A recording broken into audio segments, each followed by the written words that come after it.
नमस्कार प्यारे विद्यार्थियों, मैं कपिल आपका स्वागत करता हूं आपके अपने यूट्यूब चैनल के आर लर्निंग पॉइंट में। दोस्तों, जैसा कि आपको पता होगा, इस बार जो आपका 10th क्लास का सिलेबस है वो RBSC से चेंज करके NCERT का कर दिया गया है। ठीक है, तो दोस्तों आपको हम इस यूट्यूब चैनल पर NCERT के अकॉर्डिंग प्रत्येक चैप्टर की नोट्स वाइज वीडियोज़ जो है निरंतर उपलब्ध कराते रहेंगे, कंटिन्यू करते रहेंगे। ठीक है दोस्तों, तो इस वीडियो में हम बात करते हैं आपके आज से चैप्टर नंबर 1 के बारे में, जो है आपका रासायनिक अभिक्रिया एवं रासायनिक समीकरण। ठीक है, तो हमें दोस्तों इसमें पढ़ना है रासायनिक अभिक्रियाओं के बारे में, क्या होती हैं, कितने प्रकार की होती हैं। ठीक है, और पढ़ना है रासायनिक समीकरणें क्या होती हैं। ठीक है, उसके बाद हम इसमें पढ़ लेंगे संतुलित जो रासायनिक समीकरण है उनको संतुलित किस प्रकार किया जाता है। तो दोस्तों सबसे पहले अपन जो है इस चैप्टर के टॉपिक्स को पढ़ेंगे कि हमें इस चैप्टर में क्या क्या पढ़ना है और कितना पढ़ना है। ठीक है, तो अपन सबसे पहले देखेंगे टॉपिक्स को। देखो, सबसे पहले जो अपन को पढ़ना है इस चैप्टर में वो पढ़ना है रासायनिक अभिक्रियाओं के बारे में। रासायनिक अभिक्रियाओं के बारे में, रासायनिक अभिक्रिया क्या होती है। फिर हमने पढ़ना है इसमें रासायनिक समीकरण क्या होती हैं, रासायनिक समीकरणों के बारे में पढ़ना है। ठीक है, फिर हमको इसमें पढ़ना है रासायनिक समीकरणों को संतुलित कैसे किया जाता है, रासायनिक समीकरणों को संतुलित करना। ठीक है, संतुलित करना। फिर ये पढ़ेंगे। इसके बाद हम जो पढ़ेंगे इसमें रासायनिक अभिक्रियाओं के प्रकारों के बारे में। किन के बारे में? प्रकार क्या होते हैं रासायनिक अभिक्रियाओं के, कौन कौन से होते हैं, कितने प्रकार की होती हैं। तो देखो, एक बार हम प्रकारों को यहीं पर देख लेते हैं। देखो, रासायनिक अभिक्रियाओं के में कई प्रकार होते हैं। देखो, पहली जो है आपकी जैसे संयोजन बोलते हैं या योगात्मक अभिक्रिया। ठीक है, इसके बारे में पढ़ेंगे, योगात्मक अभिक्रिया क्या होती है। दूसरी आपकी होती है वियोजन अभिक्रिया, वियोजन या इसे बोलते हैं अपघटन अभिक्रिया। ठीक है, इसके बारे में पढ़ेंगे क्या होती है। तीसरी आपकी है विस्थापन अभिक्रिया किसे कहते हैं। फिर हमें पढ़ना है इसमें द्विविस्थापन अभिक्रिया क्या होती है। ठीक है, द्विविस्थापन। फिर हमें पढ़ना है इसमें भाई ऊष्मा क्षेपी अभिक्रियाएं क्या होती हैं, और हमें पढ़ना है इसमें ऊष्मा शोषी अभिक्रियाएं क्या होती हैं। ठीक है, इनके बारे में हमें पढ़ना है। इसके अलावा दो टॉपिक्स और हैं आपके, एक है संक्षारण के बारे में पढ़ना है, और एक पढ़ना आपको विकृत गंधिता क्या होती है। ठीक है, ये इतने टॉपिक्स हमको इस चैप्टर में स्टडी करने हैं। इसके बाद अपना ये चैप्टर एंड हो जाएगा। ठीक है, विकृत गंधिता क्या है इसके बारे में पढ़ेंगे। ठीक है, इसके बाद हम चैप्टर के मोस्ट क्वेश्चंस को भी देखेंगे। तो अपना सबसे पहला जो टॉपिक है वो क्या है, रासायनिक अभिक्रियाएं क्या होती हैं। ठीक है दोस्तों,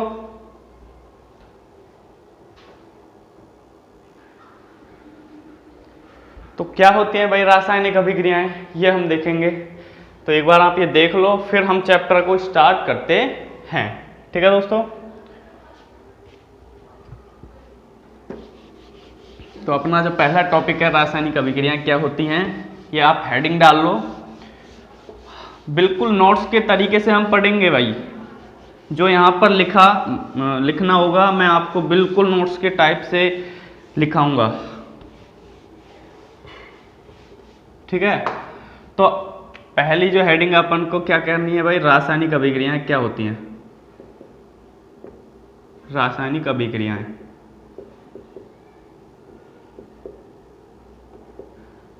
केमिकल रिएक्शंस।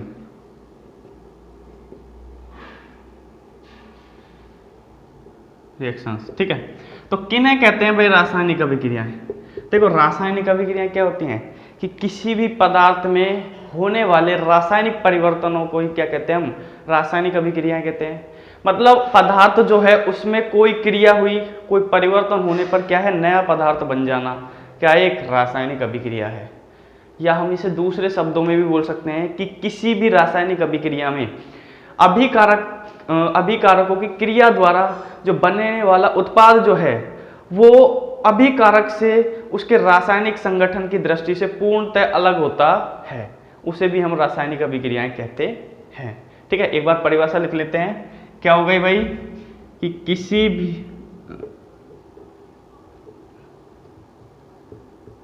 भी पदार्थ में होने वाले रासायनिक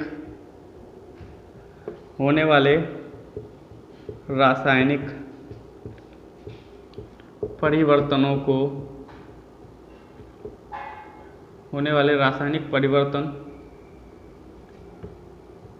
को ही रासायनिक अभिक्रिया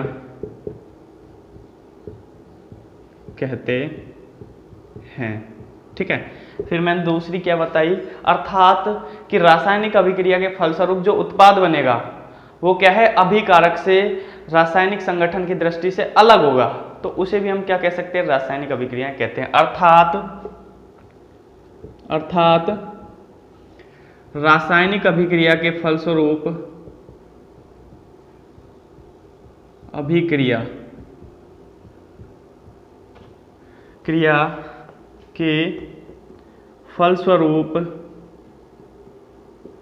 बनने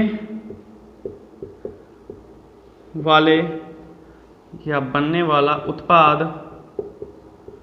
रासायनिक संगठन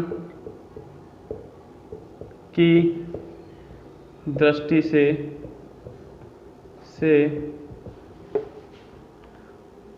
अभिकारक से पूर्णतः अलग होता है, उसे हम क्या कहते हैं, रासायनिक अभिक्रिया कहते हैं। क्लियर? या बोल सकते हैं उसका जो रासायनिक संगठन है, किसका, उत्पाद का रासायनिक संगठन जो है वो किससे अलग हो जाता है, अभिकारक से, कि रासायनिक अभिक्रिया बनी हुई और वो पदार्थ दूसरा या नया पदार्थ बन जाता है। ठीक है, देखो भौतिक परिवर्तन, रासायनिक परिवर्तन आपने सुनेंगे, या किसी पदार्थ में होने वाले रासायनिक परिवर्तन तो क्या है, रासायनिक अभिक्रिया, और भौतिक परिवर्तन क्या हो गई, भौतिक अभिक्रिया हो गई। ठीक है, तो देखो रासायनिक परिवर्तन या रासायनिक अभिक्रिया के द्वारा क्या है, इस क्रिया के द्वारा नया पदार्थ बनता है। तो इसके हम एग्जाम्पल देखें कि रासायनिक अभिक्रियाओं के एग्जाम्पल कौन कौन से हो सकते हैं। ठीक है, तो पहला जो आपका एग्जाम्पल है वो है कटे हुए सेब का लाल भूरा हो जाना, ये एग्जाम्पल है। ठीक है, दूसरा क्या हो जाएगा, अंगूर का किण्वन होना या अंगूर में किण्वन होना, अंगूर में किण्वन होना। तीसरा आपका हो जाएगा भोजन का पकना, और हो जाएगा भोजन का पाचन।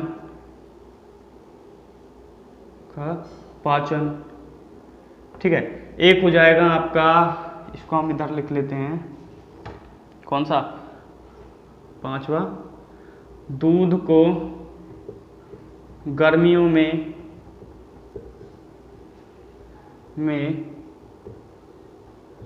खुला छोड़ना। ठीक है, एक हो जाएगा आपका क्या, धातु या बोल सकते हैं लोहे पर जंग लगना, लोहे पर जंग लगना। ठीक है, और क्या हो जाएगा, आपकी श्वसन की प्रक्रिया जो है ये भी इसी में होती है, इसी के अंतर्गत आती है, श्वसन करना। तो ये आदि जो एग्जाम्पल हैं ये किसके एग्जाम्पल है भाई, रासायनिक अभिक्रियाओं के। देखो कैसे इनको हम समझ भी लेते हैं।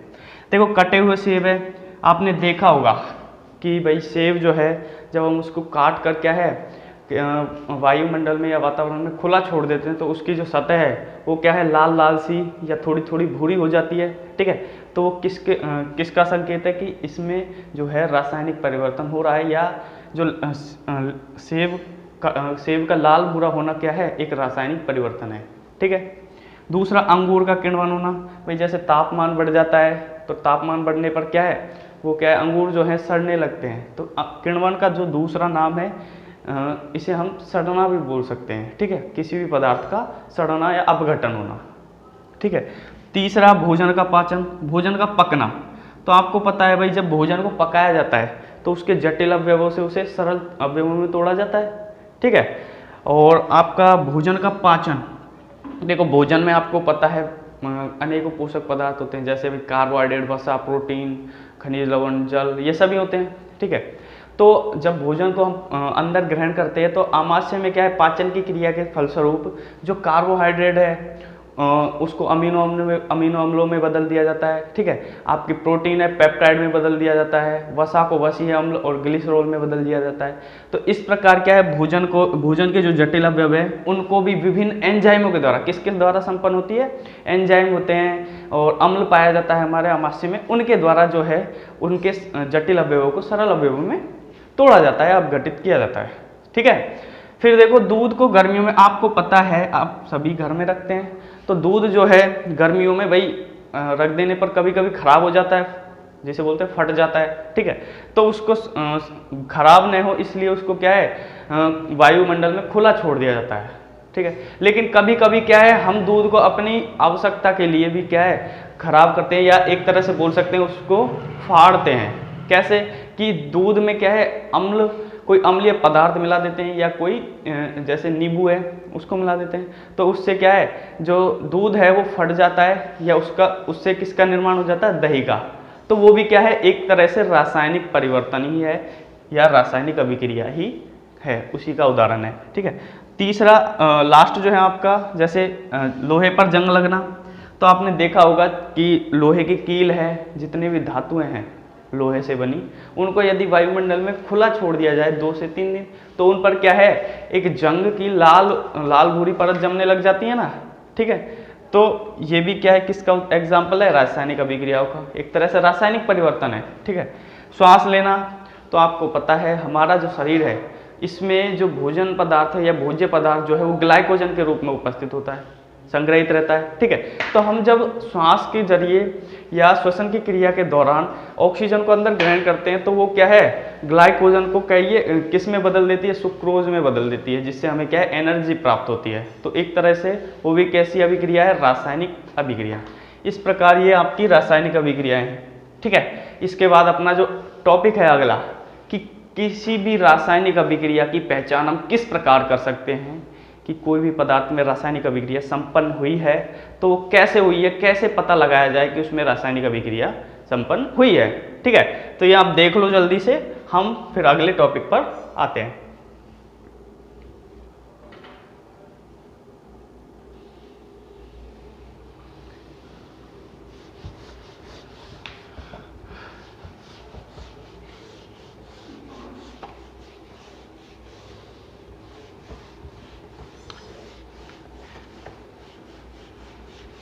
देखो ये बिल्कुल आपके बुक के अनुसार नोट्स बनवाए जा रहे हैं आपको।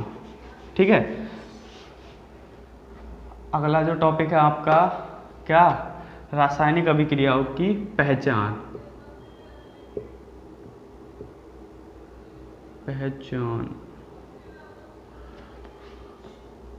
How to do identify chemical reactions. ठीक है। तो हम किस प्रकार रासायनिक अभिक्रियाओं की पहचान कर सकते हैं, कैसे कर सकते हैं भाई, देखो किसी भी रासायनिक अभिक्रिया की हम पहचान कई परिवर्तनों के आधार पर कर सकते हैं, या बोल सकते हैं इन चिन्हों के आधार पर कर सकते हैं। वो चिन्ह कौन कौन से हैं, ठीक है। तो यहाँ पर हम लिखेंगे किसी भी रासायनिक, देखो शॉर्ट में लिख रहा हूँ, रासायनिक अभिक्रिया या की पहचान हम निम्न चिन्ह, चिन्ह बोल सकते हैं या परिवर्तन, निम्न चिन्ह हो या परिवर्तन, या परिवर्तनों के आधार पर कर सकते हैं। क्लियर है भाई? तो वो परिवर्तन या चिन्ह कौन कौन से हैं, एक बार मैं आपको बता दूं। देखो, किसी भी रासायनिक अभिक्रिया की पहचान हम कैसे कर सकते हैं?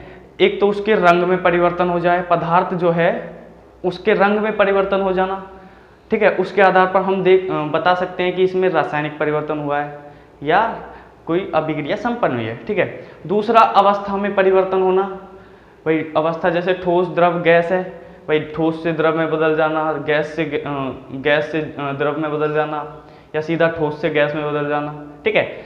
और फिर तीसरा आपका ताप में परिवर्तन, ठीक है। अगला गैस का निष्कासन भी।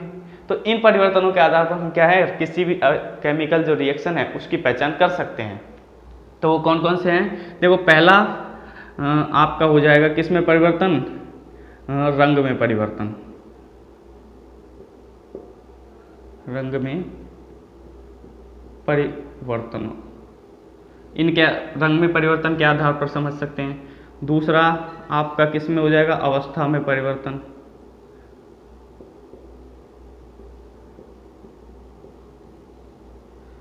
ठीक है।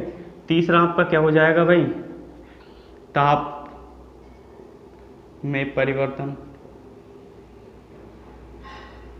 ठीक है। अगला अपन बोल सकते हैं गैस के निष्कासन से भी, गैसों के निष्कासन से भी हम क्या है, रासायनिक अभिक्रिया की पहचान कर सकते हैं, उसमें रासायनिक अभिक्रिया या रासायनिक परिवर्तन हुए हैं या नहीं है, ठीक है। तो देखो कैसे कर सकते हैं रंग में परिवर्तन के आधार पर। सबसे पहला आप सेब ही ले लो, सेब को रख देते हो बाहर वायुमंडल में रख देते हैं, तो क्या है, उसकी सतह लाल भूरी हो जाती है ना। धातु ले लो, कोई भी धातु, या लोहे की कील ले लो, ठीक है। तो आपको पता है वायुमंडल में जब खुला रख देते हैं धातु को, या लोहे से बनी कोई भी धातु है उसको वायुमंडल में खुला छोड़ दिया जाता है, तो वो क्या है, 1 से 2 दिन में उस पर जो है जंग की लाल भूरी परत जम जाती है ना। तो वो किसका एग्जाम्पल है, एक तरह से रंग में परिवर्तन। तो इसके आधार पर हम देख सकते हैं कि इसमें क्या है, केमिकल रिएक्शन हुई है। दूसरा एग्जाम्पल देख सकते हो आप, आपका जो कॉपर वायर होता है, कॉपर तार होता है, जो बिजली आप अपने घरों में ये जो बिजली के तार होते हैं कॉपर के बने होते हैं, ठीक है। तो इन पर भी आपने देखा होगा कि इन पर क्या है, जंग की एक हरे रंग की, कैसी, हरे रंग की परत छड़ जाती है ना। तो वो भी क्या है, एक रासायनिक परिवर्तन है। तो ऐसे हम रंग में परिवर्तन के आधार पर भी क्या है, पता लगा सकते हैं कि इस पदार्थ में कोई केमिकल रिएक्शन या केमिकल परिवर्तन हुआ है, ठीक है। दूसरा, अवस्था में परिवर्तन। तो आपने देखा होगा कि कपूर की जो गोली है, ठीक है, वो ठोस अवस्था में होती है, जिसका उपयोग अपन भाई कपड़ों को सुरक्षित रखने में भी रखते हैं, टॉयलेट्स वगैरह में भी उपयोग में किया जाता है। तो कपूर की गोली को क्या है, जब खुला छोड़ दिया, जब वो पैकेट में होती है, जब तो वो अपनी ठोस अवस्था में स्थायी रहती है, लेकिन अपन उसको पैकेट से निकाल कर, ठीक है, और बाहर वायुमंडल में रख देते हैं, तो वो कुछ ही समय में वो ठोस अवस्था से गैस में परिवर्तित हो जाती है ना, गायब हो जाती है एक तरह से। हम बोलेंगे कहाँ चली गई भाई, तो कैसे हो गई, एक तरह से अवस्था में परिवर्तन। क्या, नेफ्थलीन बोलते हैं इसको, नेफ्थलीन या कपूर का गैस ठोस से सीधे किसमें, ठोस से गैस में परिवर्तन, ठीक है। ये एग्जाम्पल मैं इसलिए लिखा रहा हूँ आपको, ताकि ध्यान रहे कि कैसे अवस्था में परिवर्तन को हम केमिकल रिएक्शन बोल सकते हैं, ठीक है। अगला, ताप में परिवर्तन। तो भाई आपको पता होगा, हम जो दीवारों पर रंग करते हैं, जिसे हम कली बोलते हैं या चूना बोलते हैं, ठीक है। तो जब उस चूने को पानी में मिलाया जाता है, ठंडे पानी में, तो आपने देखा होगा उसमें से ऊष्मा निकलती है ना बाहर, ऊष्मा निकलती है, तो उसका तापमान क्या है, जो पानी है उसका तापमान अधिक हो जाता है, ठीक है। तो वो भी किसका एग्जाम्पल है, केमिकल रिएक्शन का। कि ताप में परिवर्तन होता है। भाई पानी का ताप बढ़ रहा है तो एक तरह से ताप में परिवर्तन होना है ना, ठीक है। तो यहाँ पर इसका एग्जाम्पल हम क्या दे सकते हैं, चूना या एक तरह से बोल सकते हैं पुताई, ठीक है। इसी से आप समझ जाना कि चूना या जो पुताई है, जब उसको पानी में डाला जाता है घोलने के लिए तो ऊष्मा निकलती है ना, ठीक है। और गैस में निष्कासन, भाई कोई भी अभिक्रिया है, जैसे हम देख लें कि किसी धातु की अभिक्रिया क्या है, अम्ल से कराते हैं, तो क्या है जब अम्ल से धातु की क्रिया कराएंगे तो क्या है, एक तो बनेगा अपने पास लवण, ठीक है, और एक क्या बनेगी हाइड्रोजन गैस, या जो भी गैस निकलेगी या किसका निष्कासन होगा, गैस का निष्कासन होगा, ठीक है। तो एक बार ये देख लो, इसको हम एक एग्जाम्पल के जरिए समझ लेंगे, आपकी बुक का ही एग्जाम्पल है, ठीक है। तो मैं ये अभी यहाँ से साफ कर रहा हूँ, ठीक है भाई।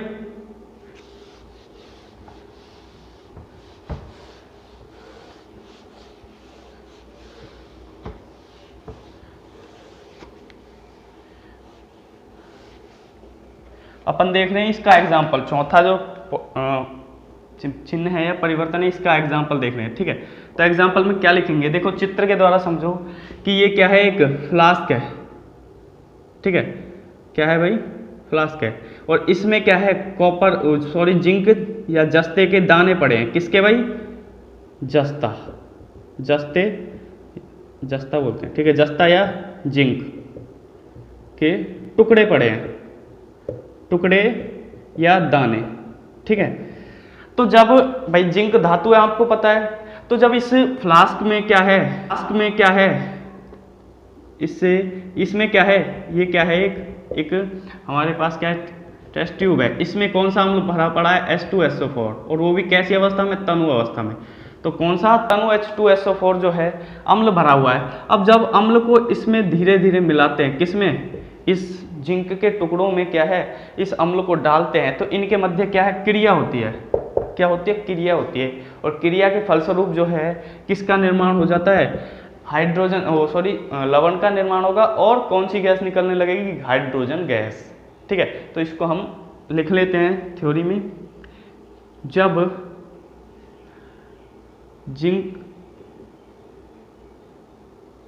जिंक या बोल सकते हैं जस्ता या जस्ते की क्रिया, बोल सकते हैं जस्ता या जस्ते की क्रिया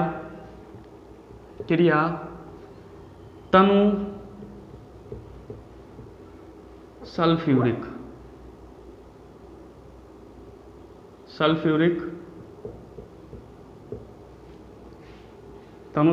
अम्ल कौन सा है, H2SO4 को बोलते हैं, ध्यान रखना, तनु सल्फ्यूरिक अम्ल H2SO4 से कराते हैं तो ZnSO4 व हाइड्रोजन गैस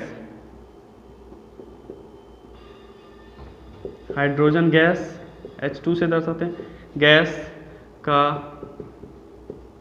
निष्कासन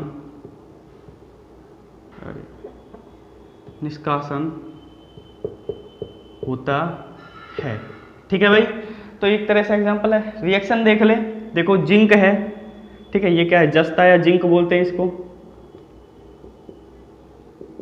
जब इस जिंक की क्रिया किससे कराई, या जिंक के जो टुकड़े उनमें किसको मिलाया, तनु सल्फ्यूरिक अम्ल को, कौन सा, तनु H2SO4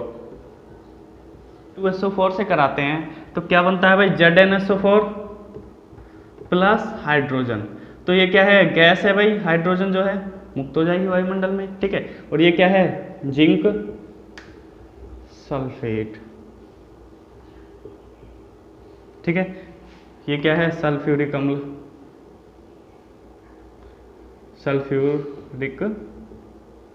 अम्ल, ठीक है।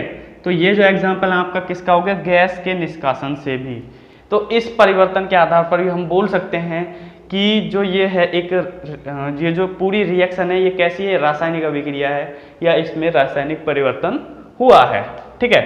तो ये आप उतार लीजिए या स्क्रीनशॉट ले लीजिए। इसके बाद अपन अपना जो अगला टॉपिक है वो है केमिकल इक्वेशंस, रासायनिक समीकरण क्या होती हैं, किन्हें कहते हैं। ठीक है, तो ये आप लिख लो जल्दी से, अपन अगला टॉपिक देखते हैं।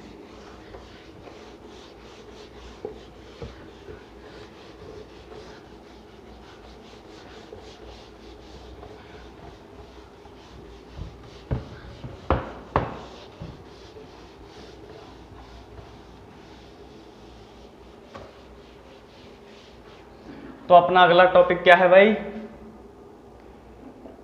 रासायनिक समीकरण क्या होती है, लिख सकते हैं केमिकल इक्वेशंस।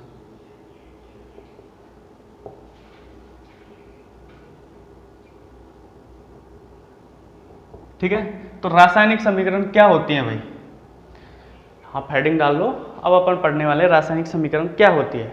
तो देखो, किसी भी रासायनिक अभिक्रिया को या उसमें जो अभिकारक और उत्पाद जो होते हैं उनको अणुसूत्रों के रूप में लिखना ही क्या है, रासायनिक समीकरण कहलाता है। कि किसी भी रासायनिक अभिक्रिया में अभिकारक व उत्पादों को उनके अणुसूत्रों के रूप में लिखना ही क्या कहलाता है, रासायनिक समीकरण कहलाता है।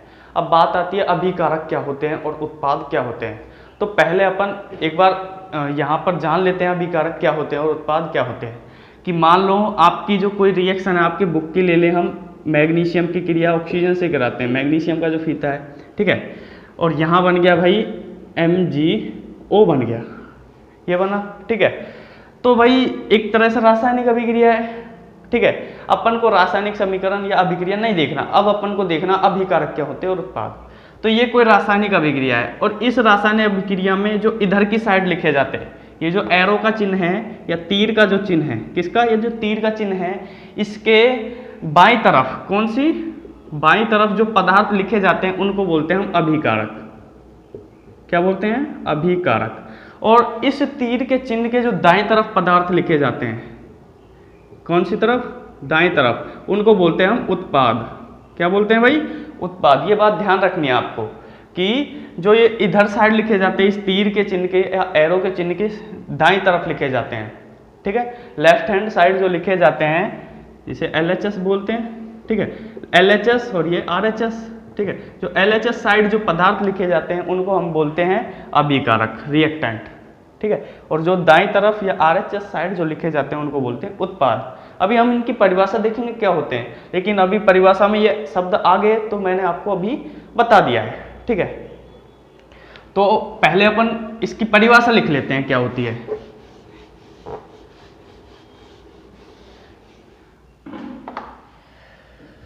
तो क्या हो जाएगी परिभाषा भाई, किसी भी रासायनिक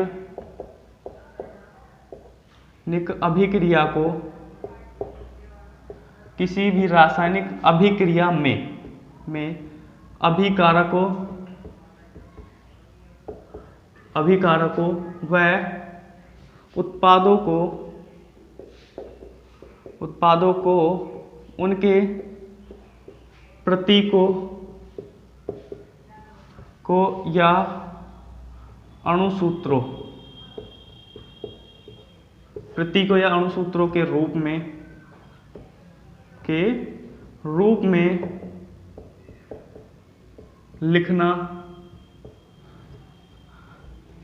लिखना ही क्या कहलाता है, रासायनिक समीकरण कहलाता है, ठीक है। क्या कहलाता है, रासायनिक समीकरण कहलाता है। एग्जाम्पल देखें जैसे आप, कि जब आपका जो बुक का एग्जाम्पल है, इसके अपन 2-3 एग्जाम्पल देख लेंगे, ठीक है। कि जब क्या है, मैग्नीशियम के फीते को वायु की उपस्थिति में जलाया जाता है। चित्र से समझो कि ये क्या है, हमारे पास स्टोव है जिसमें क्या है, ज्वाला या आग निकलती है, ठीक है। और ये हमारे पास क्या है, मैग्नीशियम का फीता है। किसका है भाई, Mg बोलते हैं मैग्नीशियम फीता। किसका फीता है भाई, मैग्नीशियम का, ठीक है। तो जब इस मैग्नीशियम के फीते को किसकी, भाई वायुमंडल में खुला रख के जला रहे हैं, आप खुले आसमान के नीचे जला रहे हो तो सीधी सी बात है वहाँ पर ऑक्सीजन उपस्थित होगी। ठीक है, तो वायुमंडल में खुला जलाएंगे तो ये मैग्नीशियम जो है वायुमंडल में जो ऑक्सीजन है उससे क्या कर लेंगे, क्रिया करेगी। ठीक है, ऑक्सीजन की उपस्थिति में जलाएंगे तो ये जो मैग्नीशियम का जो फीता है अभी तो क्या है, एक तरह से ये ठोस अवस्था में, ठोस है मतलब एक फीते के रूप में बना हुआ है। ठीक है, लेकिन जब इसको जला देते हैं तो आपको पता है किसी भी चीज को हम जला देते हैं तो क्या बनती है, राख भी बनती है, उसकी राख ही बनती है ना। तो इसको जला देने पर क्या है, ये राख में परिवर्तित हो जाती है, किसमें, राख में। और एक तरह से हम इसको बोलते हैं रासायनिक परिवर्तन है। तो मैग्नीशियम ने ऑक्सीजन के से क्रिया करके क्या बना लिया, MgO, क्या बना लिया, MgO, मैग्नीशियम ऑक्साइड बना लिया। ठीक है, तो ये जो शब्द समीकरण है इसको हम इसके प्रतीकों के रूप में लिखते हैं। तो कैसे लिखेंगे, देखो कि जब मैग्नीशियम के फीते को वायु की उपस्थिति में जलाया जाता है तो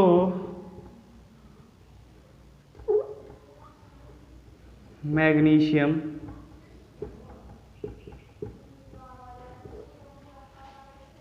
ऑक्साइड,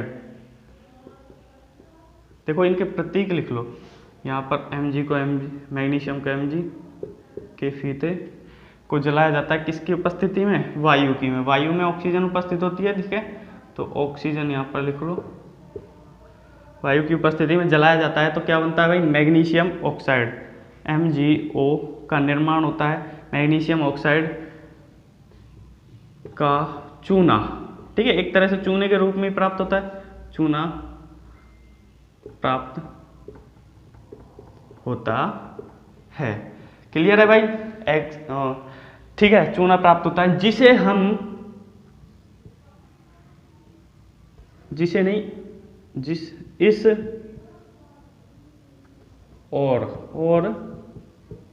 इस शब्द समीकरण को, ठीक है, इसे नहीं और इसको छोड़ दो, यहां पर हम लिख देंगे जिसे हम निम्न शब्द समीकरण द्वारा संक्षिप्त रूप से लिख सकते हैं। ठीक है, ये है, देखो ये एग्जाम्पल आपका पूछा भी जा सकता है, इसीलिए मैंने पूरी थ्योरी में लिखा है। ठीक है, तो क्या हो जाएगा, शब्द समीकरण के रूप में एक शब्द आ गया है यहाँ पर कि शब्द समीकरण क्या होती है। तो देखो शब्द समीकरण के बारे में मैं आपको बता दूं क्या होती है कि किसी भी रासायनिक अभिक्रिया को उसके शब्दों के रूप में लिखना, जो प्रतीक है उनको शब्दों के रूप में लिखना तो कहलाता है शब्द समीकरण, और शब्द समीकरण को उसके अणुसूत्र या प्रतीकों के रूप में लिखना कहलाता है रासायनिक समीकरण, केमिकल इक्वेशन कहलाता है। ठीक है, देखो एग्जाम्पल में हम देखा मैग्नीशियम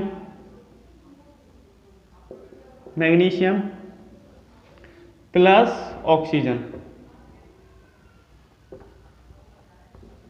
क्रिया कराई तो क्या बना,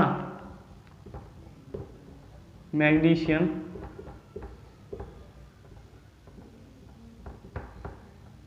ऑक्साइड। ठीक है, अगर इसको हम प्रतीकों के रूप में लिखें, ये तो हो गई आपकी क्या, शब्द समीकरण। क्या हो गई भाई, ध्यान रखना, ये तो है आपकी शब्द समीकरण। ठीक है, और इसको प्रतीकों के रूप में लिखे तो कैसे हो जाएगी भाई, Mg प्लस O2, ठीक है, क्या बना, MgO, मैग्नीशियम ऑक्साइड बना ना। ठीक है, तो इस प्रकार हम इसको दर्शा सकते हैं, ये आपको लिखना है पूरा। ठीक है, तो क्या होती है रासायनिक समीकरण, किसी भी रासायनिक अभिक्रिया में जो अभिकारक और उत्पाद उपस्थित होते हैं, ठीक है, उनको उनके अणुसूत्र या प्रतीकों के रूप में दर्शाना क्या कहलाता है भाई, क्या कहलाता है, रासायनिक समीकरण, जिसको हमने एक एग्जाम्पल के द्वारा समझा। जब मैग्नीशियम के फीते को क्या है, वायु की उपस्थिति में जलाया जाता है तो क्या बनता है, मैग्नीशियम ऑक्साइड का चूना प्राप्त होता है, राख प्राप्त होती है, एक तरह से चूना ही है। ठीक है, जिसे हम निम्न शब्द समीकरण के द्वारा संक्षिप्त रूप से लिख सकते हैं आसानी से। ठीक है, जिसे हमने लिखा magnesium plus oxygen, magnesium oxide, और ये क्या बने, मैग्नीशियम ऑक्साइड। क्लियर है। अब इसके बाद हम बात करते हैं अभिकारक और उत्पाद क्या होते हैं। तो आप हेडिंग डाल लो अभिकारक, रिएक्टेंट, ये स्क्रीनशॉट ले लो।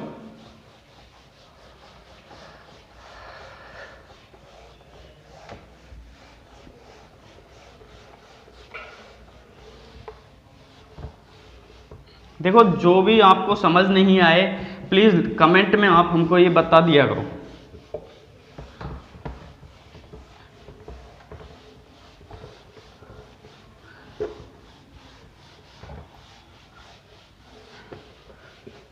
तो अपना टॉपिक जो है क्या है भाई, अभिकारक। हेडिंग डालेंगे अभिकारक, reactant. Reactant, what is reactant. तो अभिकारक किसे कहते हैं, जैसा कि मैंने अभी आपको बताया कि वे पदार्थ जो रासायनिक अभिक्रिया के क्या है, दाईं तरफ लिखे जाते हैं, वो सॉरी बाईं तरफ। देखो ये कोई रिएक्शन, हम एग्जाम्पल के रूप में रिएक्शन ले रहे हैं। ठीक है, आपका चलो ये एग्जाम्पल लेते हैं, जब कार्बन या कोयले को वायु की उपस्थिति में जलाया जाता है, C+O2 क्या बना, CO2 बना, तो किसका निर्माण होता है, CO2 गैस का। ठीक है, तो ये क्या है, एक रासायनिक अभिक्रिया है। ठीक है, क्या है, रासायनिक अभिक्रिया है। अब इस रासायनिक अभिक्रिया में इधर की साइड जो उपस्थित होते हैं, इनको मैंने आपको बताया था, इनको बोलते हैं अभिकारक।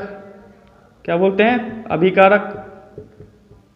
और इनको बोलते हैं इधर साइड जो RHS साइड उपस्थित होते हैं, इनको उत्पाद। उत्पाद बोलते हैं। अब इनकी परिभाषा तो देख लें हम क्या है, ये तो हमने इनकी स्थिति देख ली। और ये तीर का चिन्ह जो है अभिक्रिया की दिशा को दर्शा रहा है कि अभिक्रिया इस साइड से इस साइड संपन्न हो रही है। ठीक है, तो अभिकारक किसे कहते हैं, तो पदार्थों में होने वाले रासायनिक परिवर्तन को ही हम क्या कहते हैं, अभिकारक कहते हैं। पदार्थों में होने वाले रासायनिक परिवर्तन को ही क्या कहते हैं, हम अभिकारक कहते हैं। या दूसरी परिभाषा लिख सकते हैं कि वे पदार्थ जो रासायनिक अभिक्रिया में क्या लेते हैं, भाग लेते हैं, उन्हें हम क्या कहते हैं, रिएक्टेंट या अभिकारक कहते हैं। भाई ये पदार्थ हैं किसी भी रासायनिक अभिक्रिया में भाग ले रहे हैं। अपन ने एक एग्जाम्पल के रूप में देख लिया कार्बन वाला, कि कार्बन और ऑक्सीजन ये दोनों आपस में क्या है, क्रिया कर रहे हैं, तो एक तरह से रासायनिक अभिक्रिया में भाग ले रहे हैं, इन्हें हम बोलते हैं अभिकारक। या इनमें क्या होता है, रासायनिक परिवर्तन। भाई क्रिया में भाग लेंगे तो भाग लेकर क्या नया पदार्थ बनाएंगे, क्या बनाएंगे, नया पदार्थ बनाएंगे। ठीक है, तो एक तरह से परिवर्तन हो रहा है इनका एक अवस्था से दूसरी अवस्था में, समझ रहे हो ना भाई। ठीक है, तो उसे हम बोलते हैं अभिकारक।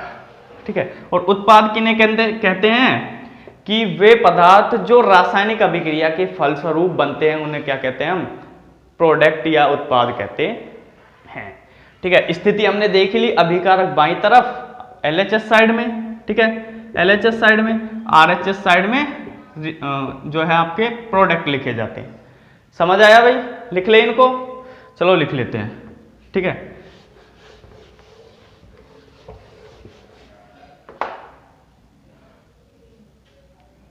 परिभाषा क्या हो जाएगी, वे पदार्थ जो रासायनिक अभिक्रिया में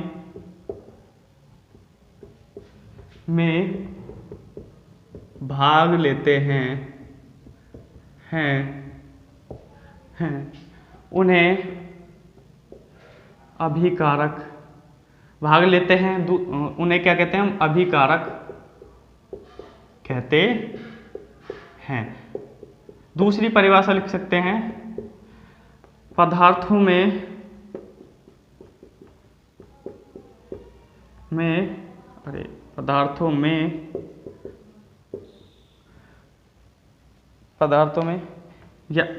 नहीं, वे पदार्थ जो रासायनिक अभिक्रिया में भाग लेते हैं, या बोल सकते हैं भाग लेते हैं या जिनमें ऐसे पदार्थ जिनमें क्या होता है भाई, रासायनिक परिवर्तन, जिनमें रासायनिक परिवर्तन होता है उन्हें अभिकारक या रिएक्टेंट कहते हैं। ठीक है भाई। एरो में क्या लिखेंगे? अभिकारकों को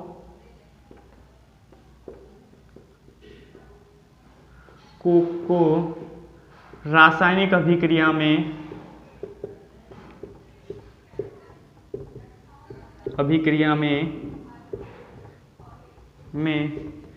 तीर के चिन्ह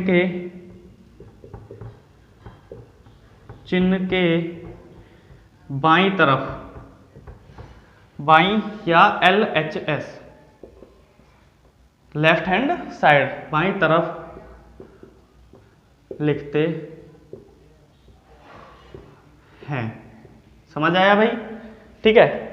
एग्जाम्पल अपन लास्ट में दोनों का एक साथ लिख लेंगे। ये हो गया आपके अभिकारक। ठीक है। जैसे एग्जाम्पल ले लो भाई, कार्बन, मैंने अभी बताया कार्बन को ऑक्सीजन की उपस्थिति में जलाएंगे तो CO2 बनेगी। ठीक है। तो ये क्या हुए आपके अभिकारक, ये लिख लेना एग्जाम्पल, अभिकारक। और ये हुआ आपका उत्पाद। ठीक है। RHS साइड में लिखा जाता है, अभिकारक LHS साइड में।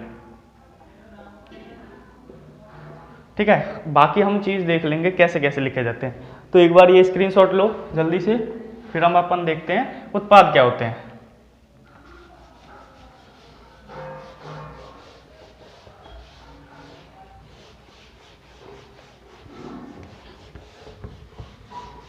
तो क्या होते हैं उत्पाद? अभी मैंने बताया कि रासायनिक अभिक्रिया में जो पदार्थ भाग लेते हैं, उनकी क्रिया के फलस्वरूप जो पदार्थ बनते हैं उन्हें हम क्या कहते हैं? उत्पाद कहते हैं।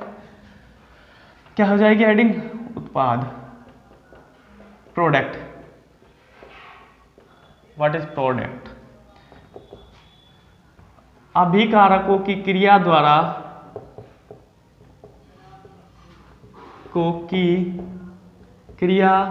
द्वारा बनने वाले पदार्थों को ही उत्पाद कहते हैं। क्या कहते हैं? उत्पाद कहते हैं। उत्पादों को देखो P से दर्शाते हैं, P से। क्लियर है? उत्पादों को हमेशा कहाँ लिखा जाता है? को रासायनिक अभिक्रिया के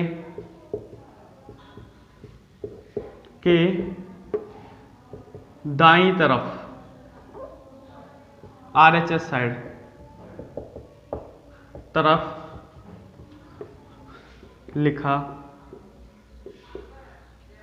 अभिक्रिया नहीं, ठीक है, लिखा जाता है। ठीक है। अपन ने एग्जाम्पल देखा वही CO2 वाला, इसमें भी लिख लो। चलो C+O2 वो मिटा दिया था ना, CO2। ठीक है। ये आपके अभिकारक हैं, रिएक्टेंट, या लिख दे सीधे अभिकारक। ये आपके उत्पाद है। ठीक है। तो समझ आया भाई अभिकारक क्या होते हैं, उत्पाद क्या होते हैं। ठीक है दोस्तों। तो दोस्तों आज की इस वीडियो में अपन, आज की जो क्लास है इसमें अपन इतना ही पढ़ेंगे। नेक्स्ट जो है इसके बाद केमिकल रिएक्शंस को बैलेंस कैसे किया जाता है उसको हम अगली वीडियो में पढ़ेंगे। तब तक के लिए धन्यवाद दोस्तों।